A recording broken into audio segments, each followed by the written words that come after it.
to play for Wales. Danny Collins, thanks so much for coming on, Danny. Hi, Jack. You okay? Yeah, thanks so much for coming on. No problem. First question, I want to begin at the start. How did you get into football? I think like most young kids, really, 6, 7 year olds playing in my local, well, obviously back in North Wales, playing in my local team in the town where I was from, and just enjoying it, really. I think we used to go training perhaps Tuesday night and a Thursday night, and then it just goes from there. I think you play on the streets with your friends, you enjoy it, and you come home from school and you're looking forward to getting your kits on as you did back in the day, and get changed, go for a kick around on the streets with your friends until your mum shouts you in for your dinner. Yeah. Is there anyone in your early life regarding football who you would almost really like to thank and say really helped you along the way? Like any parents or family members or coaches or even teachers or anything? Yeah, obviously my dad, really. I think he's always been into football, and he was the one who took us along to the local, as I say, local team, got me involved, and my brother, who's just 2 years older than me. So we sort of really went to the same teams, obviously different age groups, but then as we got older, I sort of got nudged up an age group or two, so we were near enough in the same team for about 5 or 6 years, which helped having your big brother with you. But yeah, I'd say my dad, really, and then obviously the coaches who you're with, giving you the encouragement to try and develop as a player, really, as you say, from 6 to 16, really. You're developing your skills, you're growing as a person, and just the main thing is as well, obviously, is you go in there because you want to enjoy playing football. Yeah, some brilliant grassroots, brilliant grassroots coaches. I mean, not that I would ever make it, but some brilliant coaches who I've had over the years, definitely. Yeah. So you end up signing for Chester. I believe was that your first club? Yes, so I was at Chester from, I'd say, probably from the age of 10 till 15, just in their School of Excellence, going a couple of nights a week. And then I ended up leaving, whether I was enjoying it, I can't remember, to be honest. It's a few years ago, but I just went playing local football in the Welsh leagues. I've seen that. From a local team, which was obviously Mold Alexandra, and then Buckley Town. And then I was doing well. I was playing in midfield, really. I was like an attacking midfield, getting a few goals. And then I had a few trials at a few clubs. I went to Tranmere, I went to Wrexham, I went down to Cambridge. And at that time, when I left school from 16, sort of 17-year-old, I was working in a joinery factory, making doors, stairs, windows. And yeah, I guess you think, your chance has gone, really, of making it. You still enjoy it. I was playing Saturday afternoon, as I say, and Sunday for the local pub team, up until I was like 19, 20, really. And then sort of, I had a few trials, and then I signed again for Chester, who were in the conference. I think they were second from bottom in the conference when I signed. They were obviously full-time in the conference. I would have been, I think I was 20 at the time. And yeah, so I signed for Chester and had a few years there, obviously, before I joined Sunderland. Yeah, so was there ever a moment, this was a question I was going to ask later on, but was there ever a moment, I know you're saying you love playing football, where you almost felt a bit like giving up, or was that never an option and you just thought, I'll play and see what comes of it? I don't think it's not so much a case of giving up. I think you think that your chance has gone of making it as a professional. But again, just playing there, I'm playing Saturday. It was an okay standard, in the second tier of the Welsh leagues. It's just more enjoyment, really, isn't it? You're playing with a lot of your mates, really. And then, as I say there, you don't know who's watching at the same time. So I was doing well. And then 1 or 2 scouts were there having a look. And as I say, I got a few trials, was doing okay. And then thankfully I got the chance to sign full-time for Chester. Yeah. I've got here that you then went on loan out to a non-league team, Vauxhall Motors. And it says there that, I've got here that it was in that season where you went from, was it a striker to a centre-back? I might have got that slightly wrong. Can you just expand on that process of becoming a defender in that season? Yeah, so, you're right, yeah. So, obviously, when I signed for Chester, they signed me, as I said, as an attacking midfielder stroke striker, really, if you like. And then it was just in training. Mark Wright was the manager, who used to play for Liverpool, England, the big ginger centre-half. And then just in training, I was playing in defence at centre-half, and he sort of said, I like the look of you there. So he said, go out and get a few games on loan. As you say, Vauxhall Motors were perhaps 1 or 2 leagues below the conference then. So I went to Vauxhalls for I think I played about 20 odd games for them. And then I came back and managed to get myself in the Chester team at centre half. And funnily enough, it was in a back three. I think I was on the left, obviously, because I'm left footed. I got the left hand side berth, I think. And that was it. So I finished that season. And then the start of the next season, I was one of the regular centre halves then. And that's the season we went on to win the conference for Chester and getting back up into the Football League. Yeah, you mentioned the three at the back there. I know I mentioned just before we started recording that's definitely something I wanted to ask you about. Obviously, this season, and well, towards the end of last season, really, that's the formation that Parkinson's been going with for Sunderland. Obviously, I mean, you won't know, but I've made it clear that I'm quite a big fan of Phil Parkinson. I'm a really big fan of the three at the back system.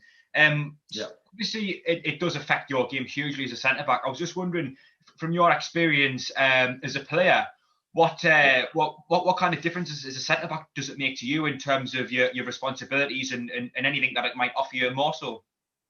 Yeah. So with the back three, it is different. I mean, obviously, I'm left-footed, and there's a lot of people obviously tend to be more right-footed than they are left-footed, so it gives you the option. But playing in a back three, if you're one of the wider centre halves, the left centre back or the right centre back, then you are tending to cover if your wing back's high and he's pushing on. Then you have got more space. You can get isolated sometimes if they've got a front three and they're looking at getting someone high and wide. It can drag you out of your slots. Whereas most teams do play a back four, don't they? So as a centre half, it's just like you've worked on it as a youngster really, and you come up through it. Your two centre halves, usually you have two centre forwards to look after, and then you want to get your full backs tucked in. Now, when your full backs aren't there and you've got more space to cover, really, as I say, if you've got a bit of a cheating wing back playing on your side who doesn't like the defensive jobs, you can get dragged out of your slot, and it does create some gaps and some openings for the opposition at times. So it is a completely different role for me, playing a back three as it is to a back four. Is there anything that you would that you'd prefer about playing in a back three as opposed to a back four, or for you as a centre back, do you find it easier just playing a back four and then you're covered on each wing?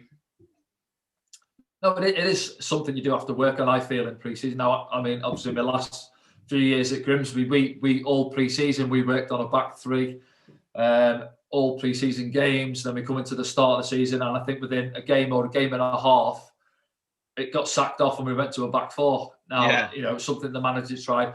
So I think you can look at it, and I know I've listened to people that'll chat about it. Oh, it's a back five. And for me, it only becomes a back five when you don't have a lot of the ball. When you get pinned in your own third, that's when it becomes a back five. Now, for Sunderland in League One, who you'd expect to have, a lot of possession in games, the majority of possession, that's when, for instance, if you look at us now with Denver, should be able to get high, whether it's Luke O'Nien, Lyndon Gooch on that side. If you've got a lot of the ball, these lads have got the license to go forward. So it is a back three. And then we've always got Grant Ledbetter who can slot across and cover those gaps. So I tend not to get pegged down with this, it's a back five, it's a back three too much. Do you know what I mean? People seem to get fixated with formations too much for me. But I think it has its positive, like all formations really, it has strengths and weaknesses. And again, if the opposition are on their game and they're forcing you back, then you have to adjust things at times as well. Yeah, I think you make a really fair point there when you talk about it not really being set in stone what it is. It depends what transition of the game you're in. It depends what area of the game you're in. If you're going forward, then I mean, personally, when we go forward, I think Luke O'Nien and Denver tend to get really, really far forward, and then even the centre backs tend to chip in with the attack. So I don't think you can ever say it's a five at the back, but obviously it does change as the game changes. I want to talk mostly about the championship season under Roy Keane, but obviously that was you played for a few years before that. Coming to Sunderland from Chester, how was the move like? I would imagine maybe a bit of a shock going from Chester to Sunderland, a few divisions up. Yeah, it was. I mean, obviously, so I said when Chester we won the conference, then we got up obviously in League Two the next year, and I think I played around 11 or 12. It was obviously the transfer window was different then, so it wasn't your August window and your January. So the window wasn't in play then. So I think I played 10 or 12 games. And then I knew one or two clubs were having a look at us. There was a guy who used to sit the scouts in the main stand at Chester, and after the game, he'd be in the lounge and he'd come over and he'd have a word. So-and-so we're having a bit of a look at you today, I think, and that. And then I think I can't remember who we played at home on the Saturday, but I was in my car on the way home from the game, and my agent rang me and he just said, get your bags packed and get a few bits together. A deal's been agreed up at Sunderland, so we're heading up tomorrow to get your medical and get you signed. So, and that was in October. I think it was about the 14th or the 11th of October is when I signed. So from me going from a team who were sort of mid-table in League Two to then joining Sunderland, who I think were 4th or 5th in the Championship at the time. It's a big step, not just in terms of the footballing wise, but in terms of, when you drive looking at the stadium, I like now Chester's got a nice little ground, 6,000 capacity. Now you come up here to the stadium, I like 49,000. You got the training ground, you see all the facilities, and it's an eye opener, But thankfully for myself, Mick McCarthy, who signed me, he'd obviously brought a few other lads in similar to myself, with Dean Whitehead coming from Oxford, Liam Lawrence had come in from Mansfield. I think Neil Collins had come in from Kilmarnock, or later on. So there was a lot of lads who we'd all come in at the same time, and it was a bit higher. And I think it does make you hungry in terms of, wow, look at this here now. I fancy a bit of this, and it makes you work that hard. And then at the same time, it was good because we had seasoned pros there, Marcus Stewart, Jeff Whitley, Gary Breen. We had some of these good senior pros there to help the younger lads, and we sort of gelled as a team, and obviously went on to win the league that year. Yeah, well, it can go one or two ways. I mean, it can certainly motivate you, but I feel as if there's a common trend in football now, especially with the wages that a lot of players, who are even just youth players, get, where they get offered these big contracts and they're still a teenager and haven't even played for the first team. So would you say that it can unmotivate some players to get a move? I mean, you say it must have been a very instant and quite a surreal thing. Would you say it can work the opposite way, and it can sometimes demotivate players? Yeah, it can, especially as you mentioned there. So for me, coming into the academy of light, and you see the facilities and everything's on the plate for you there. Obviously going back, what was it now, 2004, so it was 16 years ago. But you see everything that's done, the amount of staff that were around the training ground, and then, as you say there, you've got the under-21s or the 18s, and I agree. I think some of them can get into a comfort zone and they think they've made it before they have. There might be local lads, don't know anything different. That's why I always say, like Elliot Embleton did a couple of seasons ago, he came down to Grimsby when we were there. And it's good for these lads to get out on loan, get some games, see the real world, if you like, see what some of the training grounds are like at the lower leagues, the facilities, the changing rooms. Do you know what I mean? So I think it's good, and it can toughen up some of these lads who are, a bit in cotton wool really at these nice academies these days. Yeah, I mean, you even looking at some of the training facilities at the teams in our league at the moment is, I often visit the academy, and you sit there and you think, God, I mean, I wonder how long it'll be until this is a common training facility for a team in the third division. It probably never will. So you came in at Sunderland. Mick McCarthy was the manager. You seem to struggle a little bit to get into the team. I know we had some really experienced players there. But would you say that it all demotivated you, or maybe caused a bit of a negative squad morale, or would you say that you were always just hungry to get into the team, and that you were happy to take a bit of a back burner for the likes of the other players to play more? Yeah, no. So obviously, when I signed, as I say, the lads were 4th in the league, so I'm doing well. So it's tough. You have to bide your time. Wait your turn to get into the team. When a team's doing well, you're not going to expect to come in and to go straight. And I don't think Mick brought me there. I think he brought me there, for me to learn my trade again, really at a higher level, get used to working with, as I say, Gary Breen, Stevie Caldwell, same age as me, but Stevie had obviously been playing higher for a longer period of time. So I knew I was going to have to, bide my time. I think the back four was settled. It was George McCartney, Gary Breen, Stevie Caldwell, and Stephen Wright, I think, was like the settled back four. Then I came in. I think that season I played about 12 games. So, it was good to come there. I think I made my debut on the Tuesday night away at Rotherham. And we had I think we won 1-0. I think Dean Whitehead might have scored. So I came on for about 20 minutes, half an hour in that one. So it was good to get a taste of it, be a part of it. And then it was good, as you say, you're learning on the training ground every day. And Mick McCarthy, top manager, and he knows how to work with the lads as well, So, but I knew I was going to have to bide my time, as did, as I say, some of the other boys that came there at a similar time to me. And no, it was good though. I say, nice to be part of a squad that got promoted. Yeah, so you've been here a few years, and what I wanted to dominate this discussion really is the season under Roy Keane. Obviously, that was one of probably Sunderland's worst ever starts to a season, really, when it was Quinn, I believe, stood in as manager. He was chairman at the time. Hard start. The Stadium Light can be a fantastic place to play. I mean, I'm sure, when everything's going right, but when it's not going right, is it? How does that feel as a player when things aren't going your way? Yeah, it's tough. As you say, the start of that season, I think when Quinny took over as manager, and we had a bad start to the season. We'd obviously lost about 4 or 5. I think we were second bottom, maybe. And as you say there, the Stadium Elect's a great place to play. Things are going well. I've tasted both sides of it. When you're doing well, it's fantastic. Fans behind you, everything. But at the same time, when things aren't going well, the Sunderland fans, like Newcastle, they're all passionate fans, and they let the players know what they think. And you have to learn to grow quick. You have to get a thick skin as a player there. I enjoyed it though. Do you know what I mean? As I say, coming from where I come from, I took. Of course, it gets to you. I think players will lie if they say they can't hear what's going on around you. You hear everything what's going on in the stadium.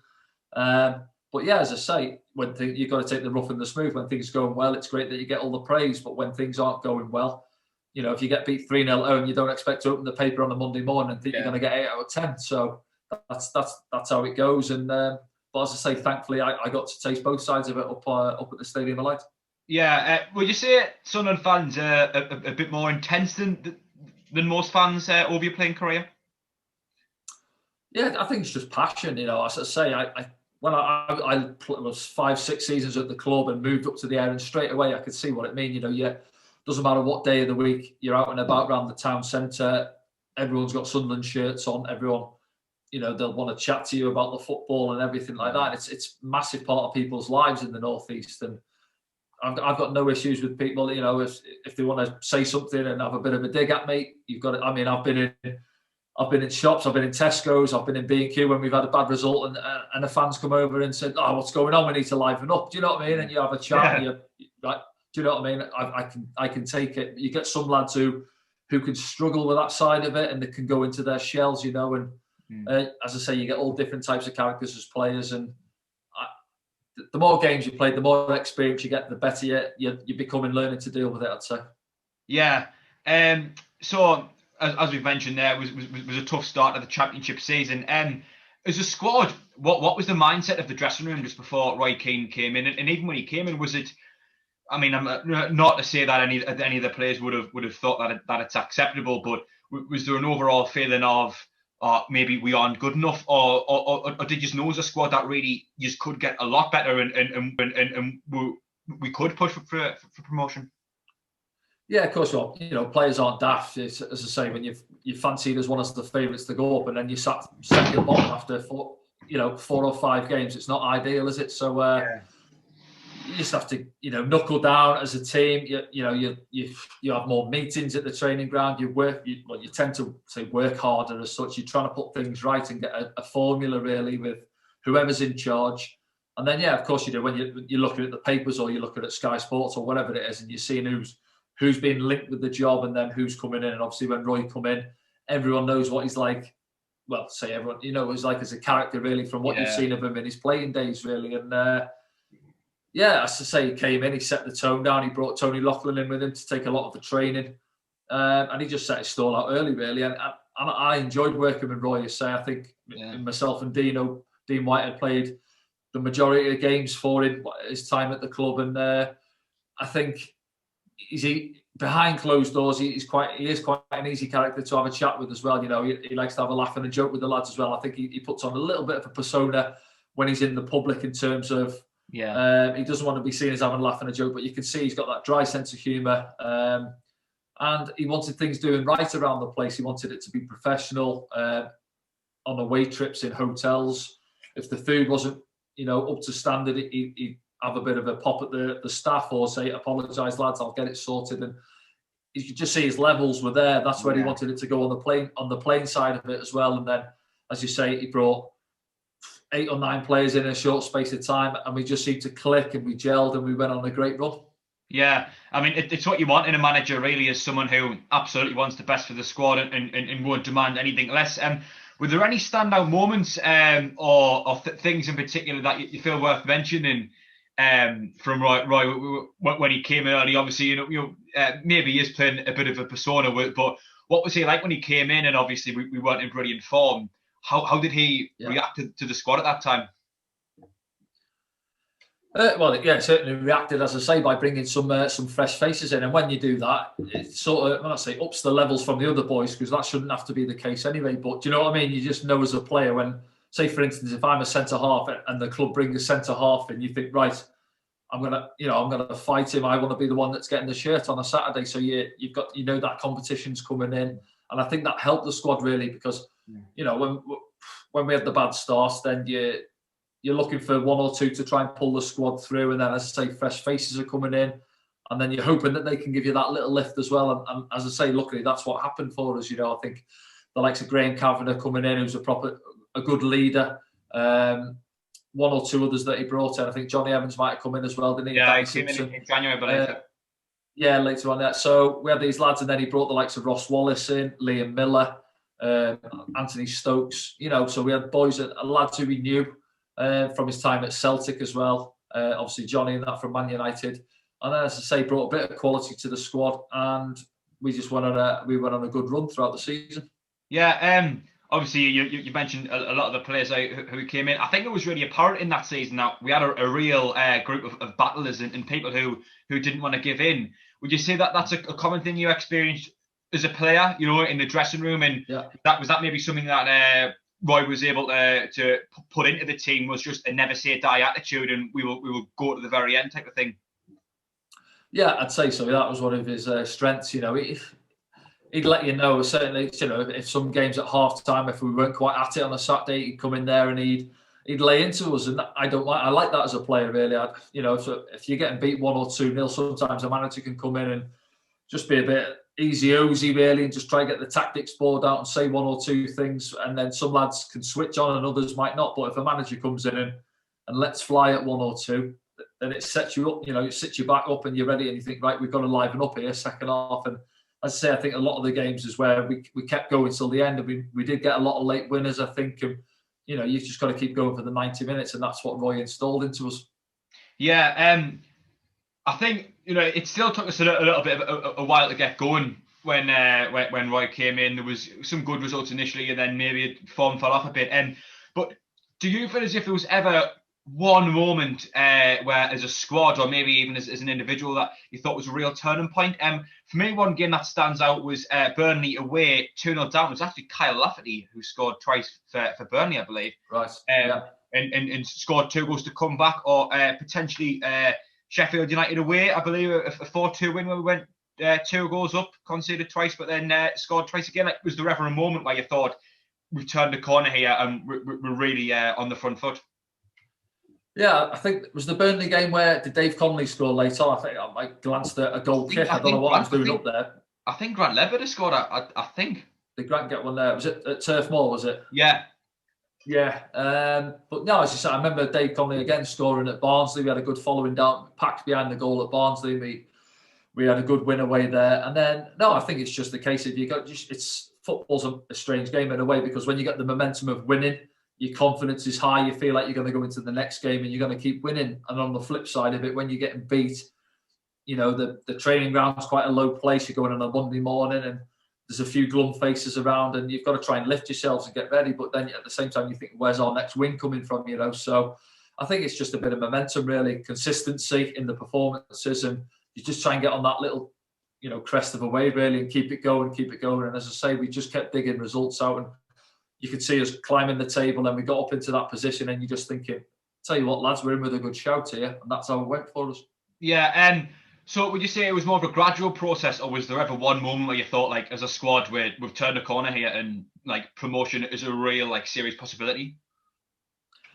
Yeah, I mean, what is it now? It's 15 years going back, and I've played a lot of games and a lot of bangs on the head since then. But no, as I say, the games I've mentioned there, which have sort of stood out really, and I think we had Burnley at home, if I remember rightly, as well. Did Carlos Edwards not score a screamer in the Burnley game at home as well? Yeah, I've got notes here to write down. I should make some notes before. I've got in block capitals that Friday night at the Sol. Yes, that's it. Yeah. I mean, that was our last home game of the season. I believe it was our second last game of the season, and I believe Luton away. Then after that was it? Yeah, it was Luton away. Yeah, I mean, heading into that Burnley game, it's now become one of the more iconic and historic games played at the stadium. Really.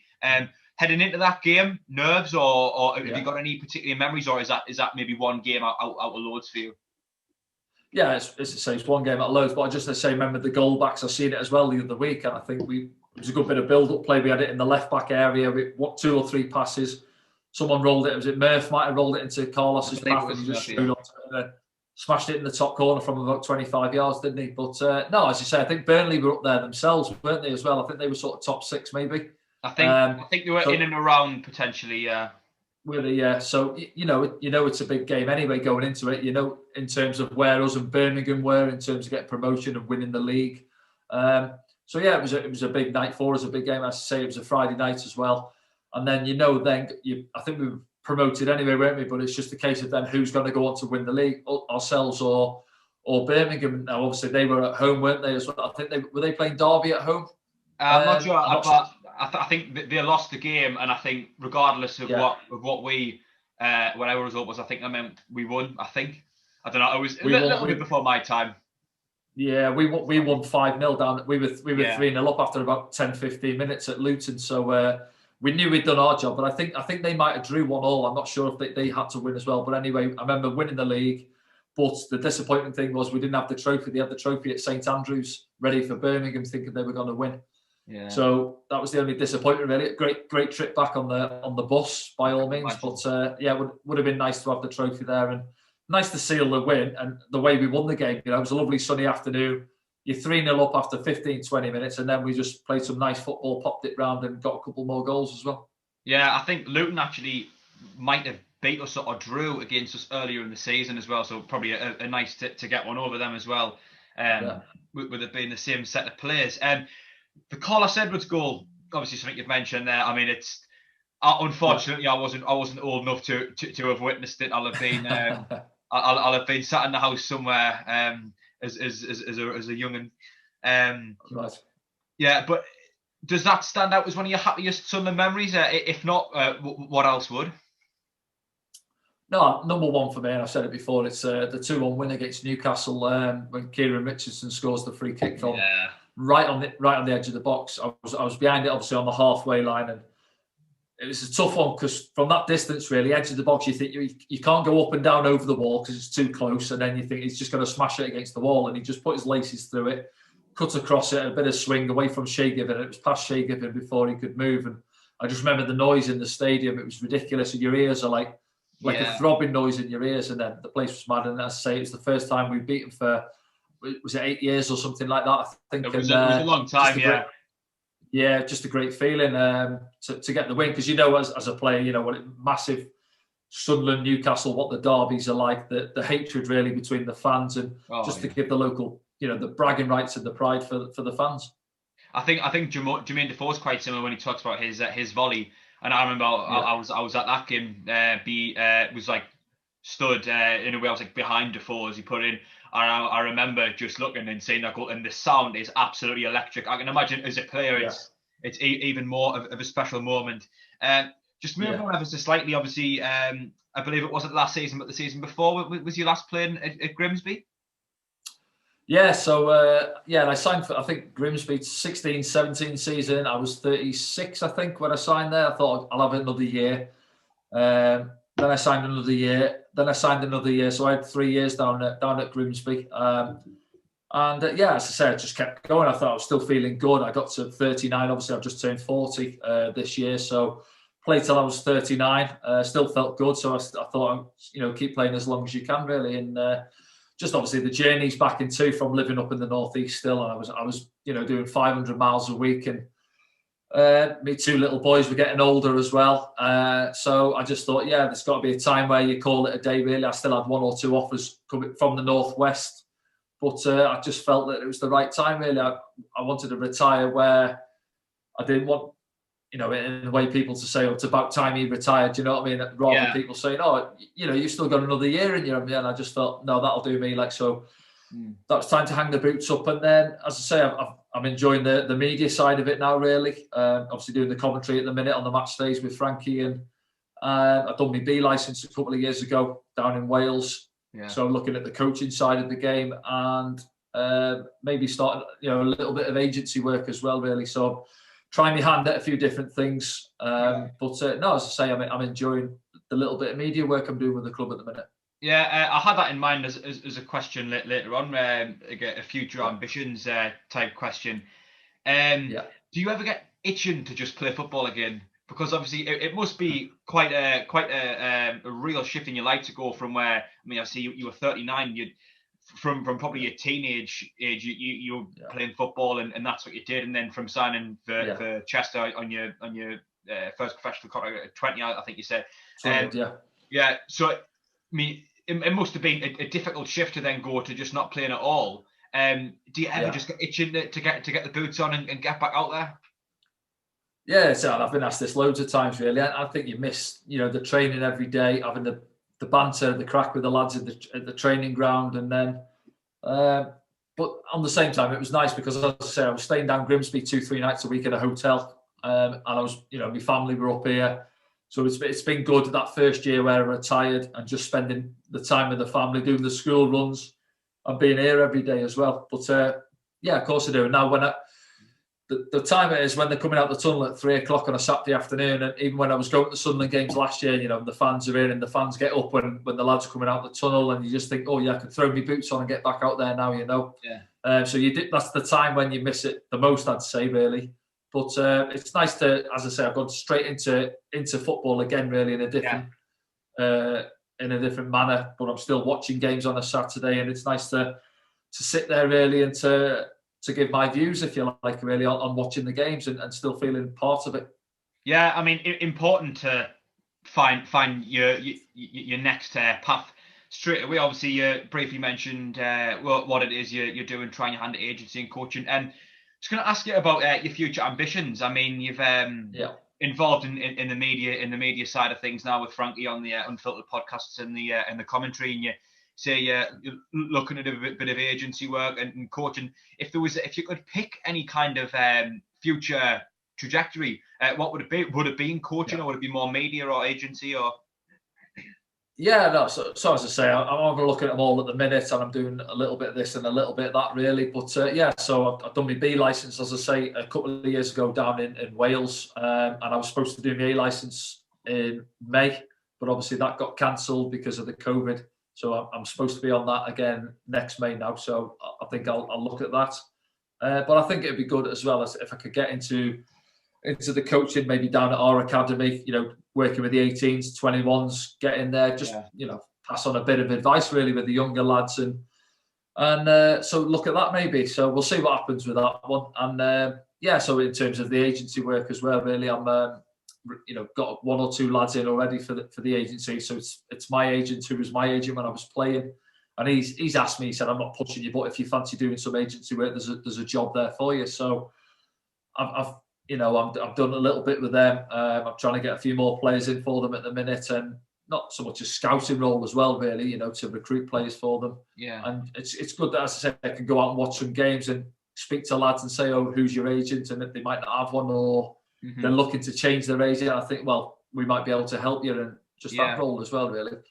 But yeah, and again, in terms of the media, having done this side of it, done a bit on BBC Newcastle, the podcast, as you say, with Frankie, and getting to interview the lads down at the training ground and stuff. And it's just, as I say, I think it's a good platform that gives the fans the insight into the lads. We try to have a little bit of a serious side in terms of chatting to the boys about the season, but at the same time, a little bit of lightheartedness and a bit of few jokes and that, and then obviously do the quiz with the lads at the end, just to see who's got some brains in the team and that. And and then with the lockdown coming on, and then the games were being streamed, and there wasn't really, I mean, I know they were using a bit of the commentary off BBC Newcastle, and then sometimes it wasn't working and stuff. And then Oscar spoke to me and Frankie and said, "Do you fancy stepping in and to come in to do the live stream commentary?" So we've done that think the first game was the Charlton away game when we started, and we've done every game since, and no, I've enjoyed it. Yeah, I was going to ask you about that, how that really came about. Obviously, you've answered it really. Just conscious of time a little bit, but one thing I was wanting to ask you, obviously, a moment that happened around about this time of the year last season was the problem with the clicks where, it's all alleged, of course, not to throw anyone under the bus, but in your experience, how serious can that be as a team, and what's the effect it can really have on the squad? Is it the most players quite professional about it, or can it really hurt the team's morale? Yeah, of course. As I said earlier, when you're winning games and that everyone's happy and it's a happy camp, and you're looking forward to your next games. But on the flip side, when you're not winning games, I think that's when you see the real characters in the squad, and you get clicks at every club. Really, I think sometimes it's just what some people like, really, and some lads go off and they play the head tennis and stuff, and they knock around with each other. That's just how football is. But at the same time, you all should be pulling in the same direction. You want the same goal, which is winning football matches. And sometimes, as you say, I've been at clubs. I've been at Sunderland where, without naming names, there's players who it does become clicky. You can see whispers if some lads aren't in the team and they think they should be in the team. They start being a little bit poisonous around the place, and you don't need it. Of course, you don't. And then it's sort of. It spreads around the camp, and you don't need it. You need the positive characters to try and outweigh the negative people around the place. And as I say, it'll happen at every football club. It'll happen at every type of workplace. You could have people working in a call centre, and you'll have one or two bad characters around the place. So it's not just in football, but obviously with football being the sport that it is, and on the platform it is, it gets highlighted more. But no, as I say, I know a lot of the lads at Sunderland. I know there's some good characters in there. You've got your senior pros, your Bailey Wrights, Max Powers, Grant Ledbetter. Yeah. You've got some good senior boys in there, and I don't think too many will let it get out of hand. Yeah. If it does. Yeah. I would love to sit here and talk all day, but unfortunately we are just out of time. Danny, I would like to say a massive thank you for coming on. It's been absolutely brilliant to speak to you. I know you're probably quite busy with your life at the moment, but it's been an absolute pleasure speaking to you. So thanks a lot for coming on. Yeah. And thanks to everyone. Yeah, sorry, you go on. No, I was going to say no problem, mate. It's been a pleasure. Yeah, I thought you were going to break. Is there anything that you'd like to just shout out before we end? And anything you'd like to promote or anything? So I know you're doing the podcasts and the commentary at the moment.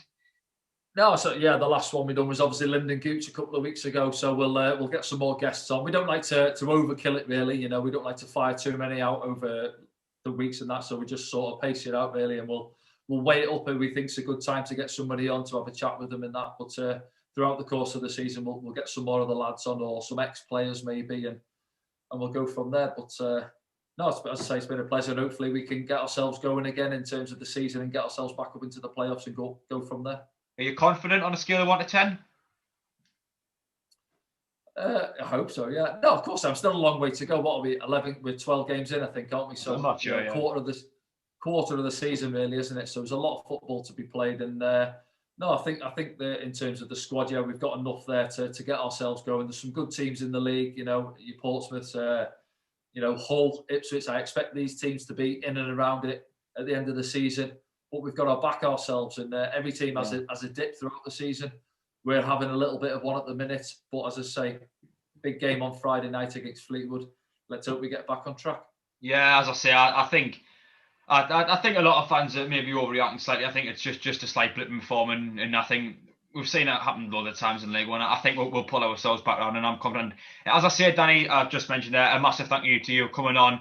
Also, a massive thank you to everyone watching, of course. Hopefully you can get more videos like this done. Danny's been really good to come on. Hopefully some others might be as well. Also with the review and preview shows, they'll be coming with every game. The Fleetwood one should be up already, and the review one should be up just after the game as well. So thanks for watching, everyone.